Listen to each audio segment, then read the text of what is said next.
C'è una città italiana, Napoli, che da secoli tenta di ridurre lo spreco di cibo, tanto da vantare almeno 3 piatti storici basati proprio su questo principio. Si tratta di piatti nati per consentire una forma di riuso alimentare, ma poi diventati talmente buoni che oggi il popolo napoletano li cucina di per sé. La frittata di maccheroni è la protagonista assoluta e indiscussa di tutte le gite fuori porta del popolo napoletano, che sia essa bianca, rossa, che sia fatta con ragù o con la pasta e patate, qualunque tipo di formato, un generoso contributo di formaggio e un paio d'uova restituiscono alla pasta avanzata una dignità straordinaria. Frittate maccaruna.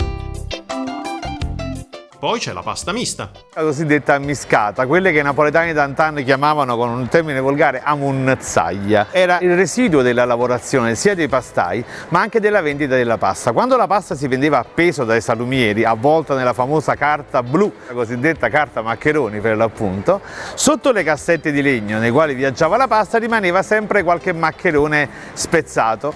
Questo residuo veniva venduto dal salumiere a un prezzo forfettario ed era fatto di vari formati di pasta, ma i napoletani si accorsero che questo tipo di pasta mista, miscata, scassata era perfetta se abbinata con i legumi, con i ceci, con i fagioli oppure con le patate. Insomma, quando negli anni 50-60 produttori di pasta passarono a produrre la pasta impacchettata, ovviamente non c'era più motivo per realizzare la pasta mista, la pasta miscata, ma i napoletani sentirono forte, immanente, irrinunziabile questo desiderio della pasta che ormai era sparita e i produttori di pasta dovettero realizzare un nuovo formato che oggi viene creato rompendo i vari formati diversi e realizzando la cosiddetta pasta mista.